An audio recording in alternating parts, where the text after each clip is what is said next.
हाय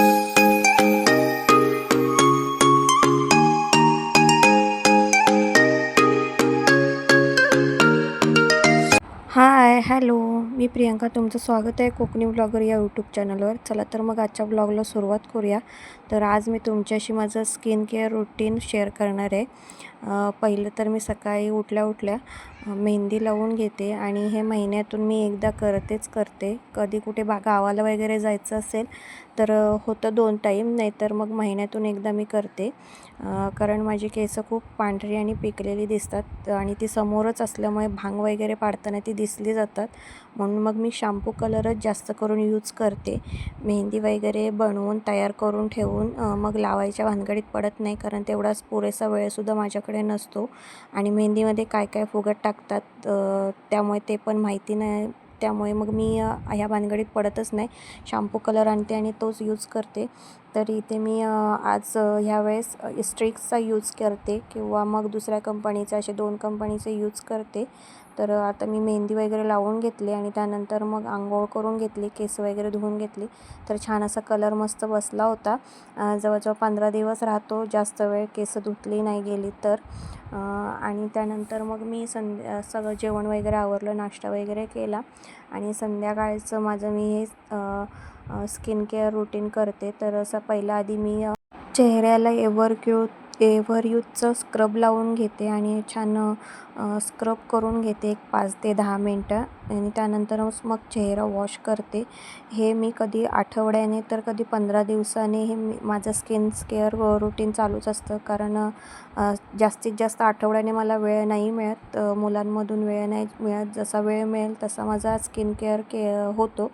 तर आता या 2-3 महिने जवळजवळ गावाला जाणं वगैरे बाहेर फिरणं होतं, त्याच्यामुळे 15 दिवसांनी 8 दिवसांनी स्किन केअर रुटीन होतं आहे. पण ज्यावेळेस कामाची गडबड असते त्यावेळेस मग महिन्याने सुद्धा कधी माझं स्किन केअर होतं. कारण जास्त आवड नाही आहे मला ह्याची. जे चेहऱ्याला मिळेल ते लावायचं असं मी कधीच करत नाही. माझी फक्त पहिल्यापासूनच, लग्नाच्या आधीपासूनच पावडर लावत आल्यामुळे मी जास्त स्किन केअरच्या भानगडीत पडत नाही. पण लग्नाच्या आधीपासून मला बेसन पीठ आणि हळद वगैरे लावायची सवय असल्यामुळे फक्त तेच यूज करते. आणि लग्न झाल्यानंतर आता कुठे मी मुलतानी माती यूज करायला लागले. तर पहिलं मी स्क्रब वगैरे लावून घेतलं आणि त्यानंतर मग थंड पाण्याने व्यवस्थित धुवून घेतलं. तुम्ही बघू शकता स्क्रब केल्याने थोडाफार चेहरा उजळला आहे. त्यानंतर मग मुलतानी मिठी लावून घेते मी चेहऱ्याला. तर ती मी यावेळेस साध्या पाण्यात भिजवली, कारण माझ्याकडे गुलाबजल नव्हतं.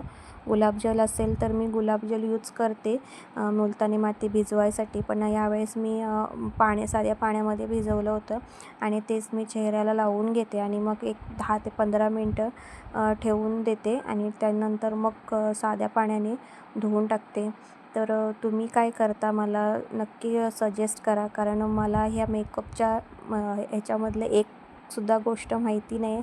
म्हणजे मेकअपचा सुद्धा येत नाही मला.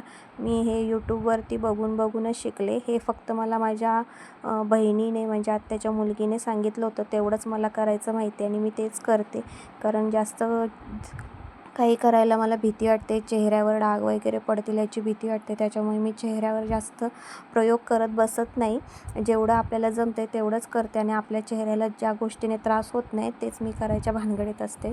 स्क्रब वगैरे करताना काही त्रास होत नाही, पण पील ऑफ वगैरे कधी मी यूज करते तेव्हा थोडाफार त्रास होतो. पण मी कधी महिन्यातून किंवा 6 महिन्यातून सुद्धा माझा पील ऑफ असतो, त्यामुळे मग ते मी जास्त यूज करतच नाही. तर आता माझं इथे मुलतानी मिठी लावून झाली आहे आणि मी आता एक 10-15 मिनटं थांबते आणि तुम्ही बघू शकता छानपैकी अशी सुकली आहे. मी जास्त जाड थर लावत नाही, पातळ थरच लावते, जेणेकरून तो झोंबत नाही. जास्त जाड थर लावला तर मग तो झोंबतो चेहऱ्याला आणि मग लवकर धुवावं लागतं आणि मग आपल्याला जसा हवा आहे तसा लूक मिळत नाही. त्यामुळे तुम्ही जर मुलतानी माती लावत असाल तर ती कमी प्रमाणात घेऊनच लावा. त्यानंतर मग मी हाताला आणि पायाला आधी जी पहिली जुनी हे होती नेलपेंट ती काढून घेतली आणि त्यानंतर मग दुसरी नवीन नेलपेंट लावली. म्हटलं आता बाकी सगळं झालं आहे तर हे तरी का ठेवावं, मग ते करून घेतलं. मी पेडिक्युअर वगैरे काही करत नाही आणि मला ते जमत नाही आणि आवडतसुद्धा नाही. कधी ह्या आधी मी केलंसुद्धा नाही आहे. लग्नाच्या वेळेससुद्धा केलं नव्हतं. मी फक्त पाण्यामध्ये 10 मिनटं पाय ठेवते आणि गरम पाण्यामध्ये आणि त्याच्यानंतर धुवून टाकते. एवढंच माझं काही ते पेडिक्युअर असतो. मी ह्या पेडिक्युअरच्या भानगडीत पडत नाही. आपल्याला जे जमत नाही आपण ते करत नाही. तर माझे इथे चांगले पाय वगैरे धुवून आले होते मी. नंतर म्हटलं तर चला आपण नेलपेंटच लावून घेऊया. तर आधी मी नेलपेंट लावायला घेतली, त्यामुळे मग छकुलीसुद्धा आली होती. मग तिलासुद्धा नेलपेंट लावून घेतली आणि त्यानंतर मग मी माझी पायाला नेलपेंट वेगळी लावले आणि हाताला नेलपेंट वेगळी लावले. माझं हे असंच कॉम्बिनेशन असतं. कधीतरी बाय चान्स मी कुठे बाहेर जाणार असेल गावी तर हाताला आणि पायाला सेम नेलपेंट लावते, नाहीतर मग हे असं वेगळंच कॉम्बिनेशन असतं. तर चला, तर मग तुम्हाला माझा आजचा व्लॉग कसा वाटला आणि आवडला असेल तर लाईक, कमेंट आणि शेअर नक्की करा. असेच नवीन व्हिडिओ पाहण्यासाठी चॅनलला सबस्क्राईब करायला विसरू नका. भेटू उद्या, तोपर्यंत काळजी घ्या. बाय.